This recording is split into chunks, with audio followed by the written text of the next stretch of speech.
Hello friends, दोस्तों मैं हूं गजेंद्र सिंह राठौड़।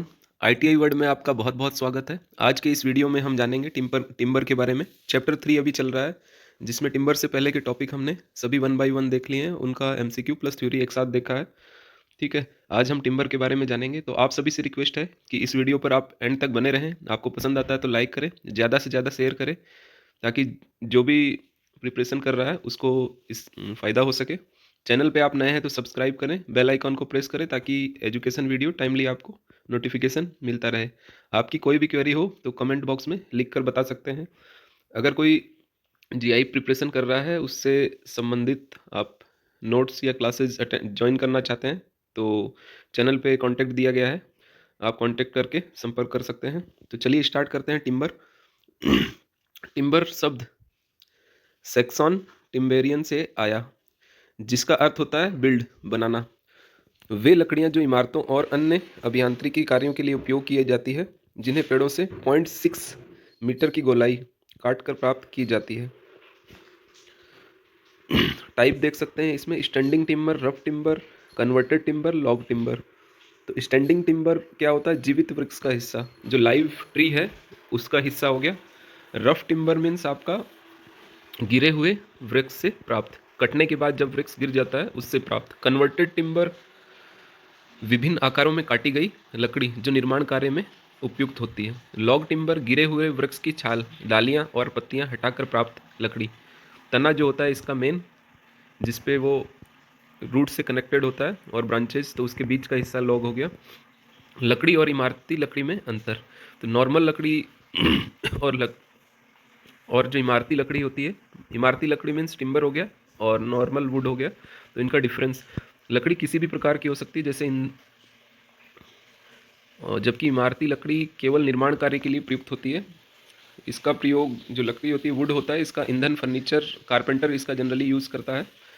और इमारती लकड़ी होती है, उपचारित होती है और कन्वर्टेड फॉर्म में होती है।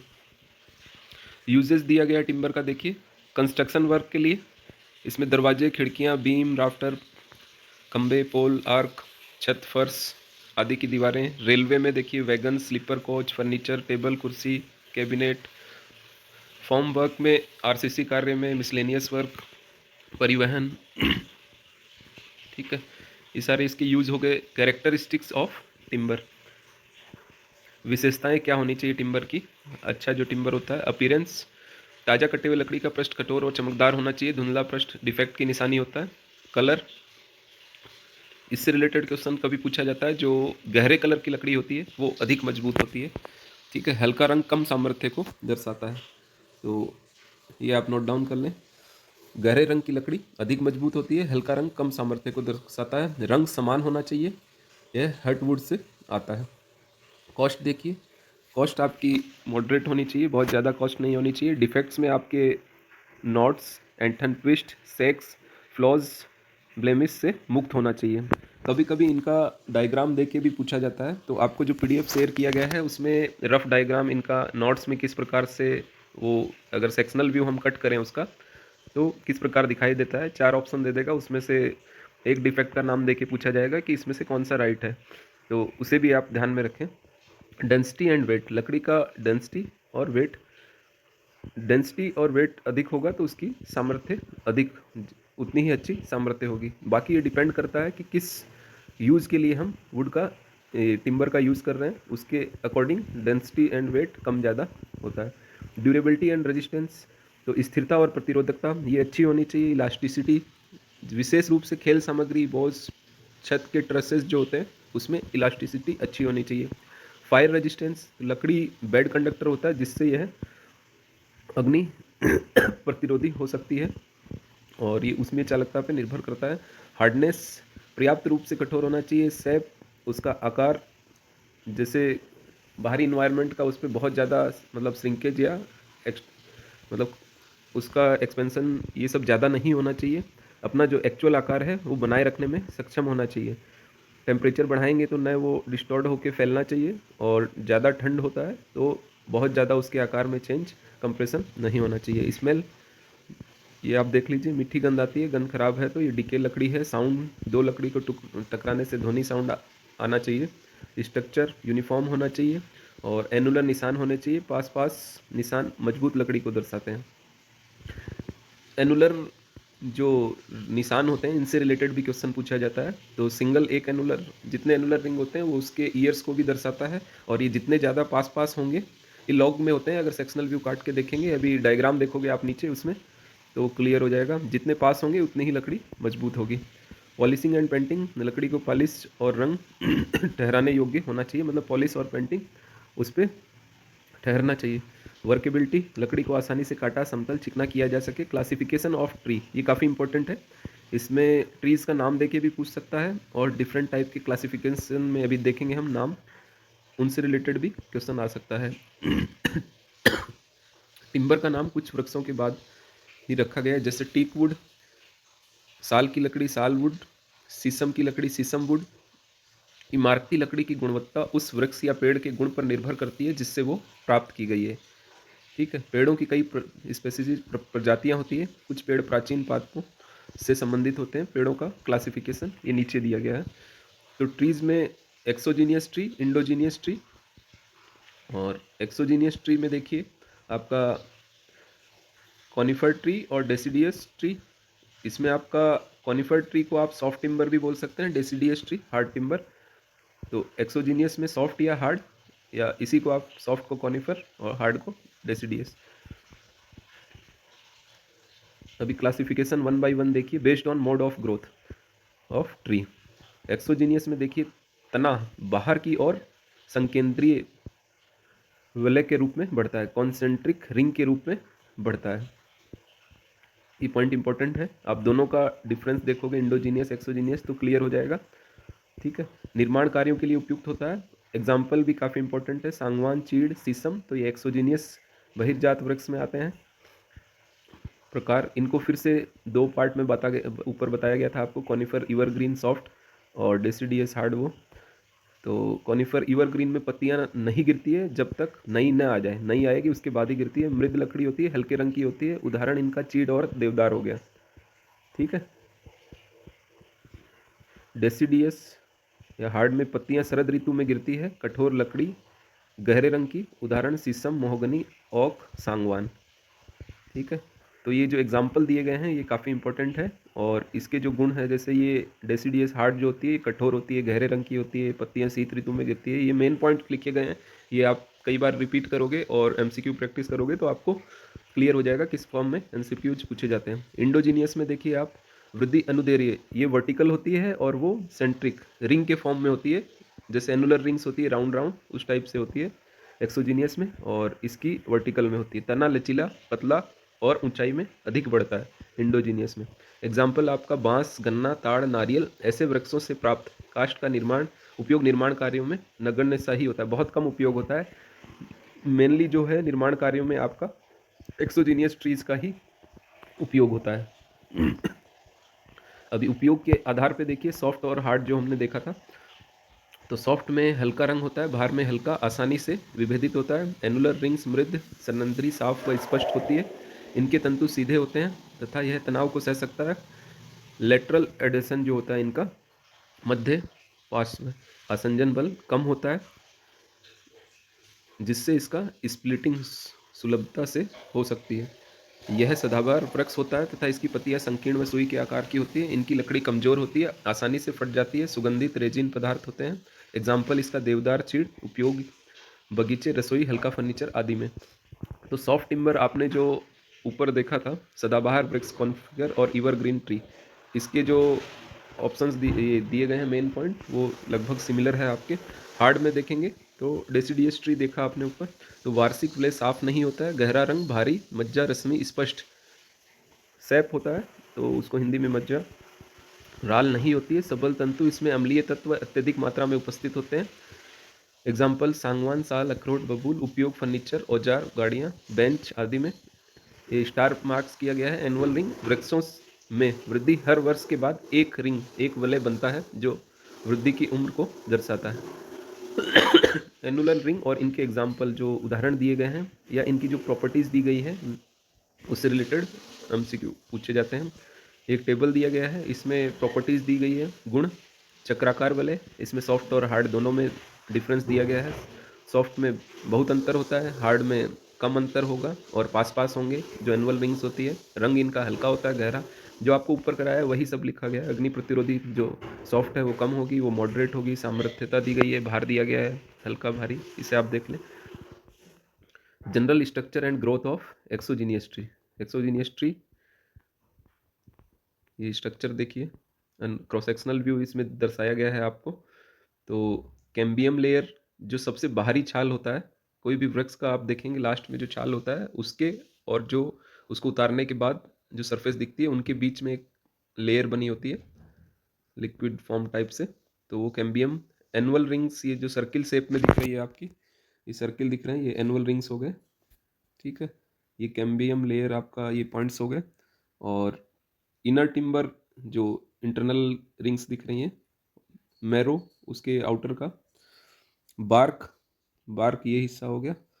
ट्रंक, ट्रंक मीन ये लॉग ही हो गया आपका कंप्लीट, ये यही ट्रंक है।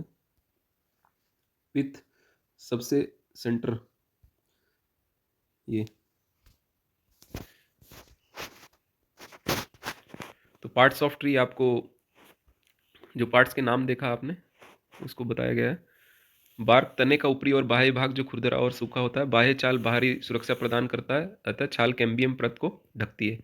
यह तने को बाहरी आघातों से बचाती है। कैम्बियम लेयर देखिए, रस काष्ठ और अंतःकाष्ठ के बीच की पतली परत, नए कोषों का निर्माण करती है और वृक्ष की वृद्धि को सुनिश्चित करती है। छाल के हटने पर यह असुरक्षित हो जाती है और कोशिकाएं कार्य करना बंद कर देती है। सैपवुड देखिए, कैम्बियम परत के नीचे स्थित हल्के रंग की नरम व और नई लकड़ी ताजगी से भरी होती है और वृक्ष के रस का प्रवाह करती है। हर्टवुड, रस काष्ठ के नीचे स्थित गहरे रंग की और कठोर लकड़ी, यह पुराने और स्थायी हिस्से होते हैं जो निर्माण कार्यों के लिए सबसे उपयुक्त होते हैं। एनुअल रिंग्स आपको बता दिया। मॉड्यूलरी रेस, एनुलर रेस तने में प्रत्येक वर्ष की वृद्धि का संकेत है जो वृक्ष की आयु का अनुमान लगाने में मदद करते हैं। यह वलय समय के साथ कठोर होते जाते हैं और पुराने वलय सूख कर कठोर हो जाते हैं। मॉड्यूलरी रेस, मज्जा रश्मि, पतली कोशिकाओं को रश्मियां जो मध्य से कैम्बियम परत तक फैली होती है, ये कोशिकाएं वृक्ष के भोजन को संरक्षित करती है और विभिन्न भागों तक पहुंचाने में मदद करती है। पित्त, तने के केंद्र का भाग जो गहरे रंग और कठोरतम होता है, यह वृक्ष के विकास के प्रत्येक 2 वर्षों के लिए भोजन प्रदान करता है। Growth of exogenous tree, endogenous हो गया, अभी exogenous. Root system, stem system और लीफ सिस्टम, सैप। तो रूट क्लियर ही होगा आपको, यह जल खनिज लवण को अवशोषित करता है और तने को ऊर्ध्वाधरी नलियों जो वर्टिकल नलियां होती हैं उनके माध्यम से फूड, खाना पहुंचाती है और वृक्ष को धरती से दृढ़ता से पकड़े रहती है। स्टेम सिस्टम वृक्ष के पत्तियों और डालियों को बांध कर रखता है और भोजन, रस के स्थानांतरण में मदद करता है। यह इमारती लकड़ी का स्रोत है। लीव्स देखिए, लीव्स ये क्या करती है, कार्बन डाइऑक्साइड को वायुमंडल से अवशोषित करती है और उसे पेड़ के नीचे वाले हिस्सों में भेजती है। यह रस का निर्माण करती है और वृक्ष के लिए आवश्यक होती है। ठीक है। सैप देखिए, यह रस वृक्ष के एधास्तरण में संग्रहित होता है। सेंटर में ये रहता है सैप, आप क्रॉस सेक्शनल व्यू देखा होगा, और विकास के लिए आवश्यक होता है। वर्षा ऋतु में यह अधिक मात्रा में बनता है और गर्मी में गाढ़ा होता है। यह नए कोषों के निर्माण में सहायक होता है और हर वर्ष एक नई वार्षिक वलय का निर्माण होता है। एनुलर रिंग आपको ऊपर बताया सिमिलर है, हर एक नए वर्ष में वलय बनता है और वृक्ष की आयु अनुमान लगाने में मदद करता है। मध्यक पित्त, वृक्ष की आयु और आकार के अनुसार इसका आकार बदलता रहता है, पित्त का आकार चेंज होता रहता है। सीजनिंग भी काफ़ी इंपॉर्टेंट है। ताजे गिरे हुए जो पेड़ होते हैं तो उसमें 50% जल और आर्द्रता होती है, तो निर्माण कार्य में उपयोग से पहले इसको उपचारित किया जाता है, उसे ही सीजनिंग कहते हैं। सूखने के बाद लकड़ी हल्की, स्थिर और अपक्षयण से मुक्त हो जाती है, जिसके दोष मुक्त हो जाते हैं। पर्पस देखिए, भार को कम करना, मजबूती और कठोरता बढ़ाना, विद्युत प्रतिरोधकता बढ़ाना, क्षय प्रतिरोधकता, कीट और कवच से सुरक्षा, दरार और सिकुड़न में कमी, आयु बढ़ाना, रंग चमक, घनत्व बढ़ाना, कार्य क्षमता बढ़ाना, ये सब सीजनिंग करने से प्राप्त होते हैं। पर्पज रहा है ये सीजनिंग का। मेथड ऑफ सीजनिंग 2 टाइप से होता है, एक आर्टिफिशियल और एक नेचुरल। तो नेचुरल सीजनिंग देखिए, इमारती लकड़ी के टुकड़ों को ड्राइंग यार्ड में ढेर में रखा जाता है और लकड़ी के बीच वायु मार्ग छोड़ा जाता है। गैप्स में उनको रखा जाता है ताकि वायु चारों ओर से विचरण, उसका संचलन हो सके और लकड़ी से पानी जो आर्द्रता 50% होती है उसको कम कर सके। वायु मार्ग द्वारा सूखी वायु लकड़ी से पानी अवशोषित करती है। यह विधि हवा की आर्द्रता पर निर्भर करती है, जिससे लकड़ी की नमी प्राकृतिक आर्द्रता तक ही सूख सकती है। ठीक है, तो जनरली ये 10 to 20% तक, लगभग 20% तक आर्द्रता रह जाती है इसमें। बाकी ये टोटली डिपेंड करता है जो वायुमंडल की आर्द्रता होगी, उसमें जो ह्यूमिडिटी होगी, उस पर डिपेंड करेगा कि कितना परसेंट तक वो उसकी नमी को कम करता है।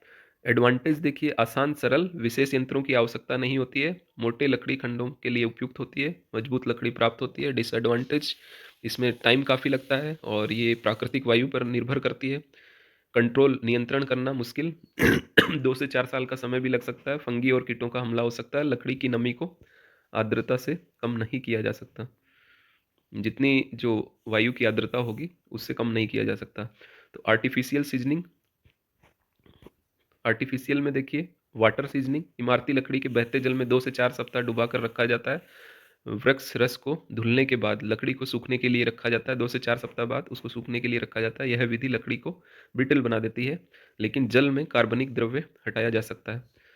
Seasoning by boiling in water, 3 से 4 घंटे उबाल कर सुखाया जाता है। यह प्रक्रिया तेज होती है, लकड़ी की सामर्थ्य और प्रत्यास्थता में इससे कमी आती है। केमिकल सीजनिंग, लकड़ी का रासायनिक विलयन यूरिया सोडियम नाइट्रेट में डुबा कर रखा जाता है और इस विधि में लकड़ी के आंतरिक और बाहरी पृष्ठों पे नमी कंट्रोल वे में इसको सुखा सकते हैं, जिससे दरारें कम होती है।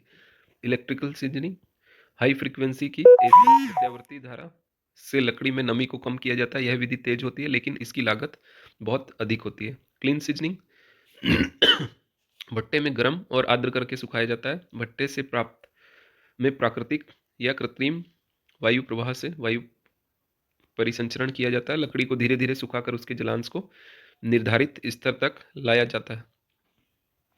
ये टाइप दिया गया है इसके क्लीन के, कंपार्टमेंट क्लीन और प्रोग्रेसिव क्लीन। इसके अंदर क्या रहता है, कंपार्टमेंट में भट्टे में वाष्प प्रदाय किया जाता है, जल फुहार और वायु परिसंचरण की व्यवस्था होती है। प्रोग्रेसिव में लकड़ी के एक द्वार से भरा जाता है, दूसरे द्वार से निकाला जाता है और ये प्रक्रिया इसके कंपेयर में कंपार्टमेंट से तेज होती है। डिफेक्ट्स देखिए इसमें, डिफेक्ट्स, मेन डिफेक्ट्स के नेम दिया गया है। आप इसको, जो पीडीएफ शेयर किया गया है आपको 2018 का नोट्स, उसमें रफ डायग्राम बनाए गए हैं, उनको भी आप देख लें। वैसे जिस प्रकार नाम दिया गया है तो आपको नाम से ही क्लियर होगा कि किस प्रकार का उसका क्रॉस सेक्शनल व्यू होगा। नोट्स है तो शाखाओं के निशान होंगे उसमें। दूसरा, क्रैक्स, लकड़ी में दरारें, गांठें वृक्ष की असामान्य वृद्धि से उत्पन्न होती है। ये आपका नेचुरल डिफेक्ट्स है ड्यूरिंग ट्री ग्रोथ, जब पेड़ बढ़ता है उसके दौरान ये होती है। और डिफेक्ट्स ड्यूरिंग ग्रोथ पीरियड, वृक्ष वृद्धि की अवधि में उत्पन्न। ठीक है, समय से पहले गिरना, शाखाओं का गिरना या सूखा, मौसम परिवर्तन या भूकंपीय दबाव से उत्पन्न दोष, असमान बढ़वार, असमान वृद्धि के कारण आकार में विकृति। डिफेक्ट्स ड्यूरिंग सीजनिंग और मैन्युफैक्चरिंग के दौरान, अत्यधिक सूखना, असमान सूखना, निर्माण दोष, कटिंग डिफेक्ट्स, चिराई, प्लेनिंग दोष।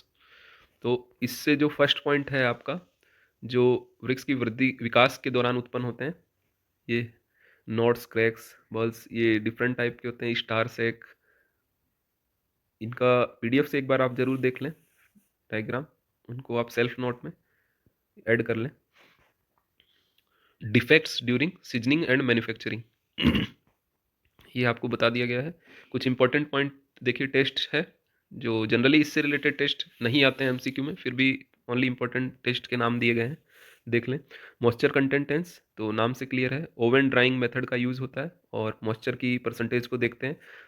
मॉइस्चर परसेंटेज में आपका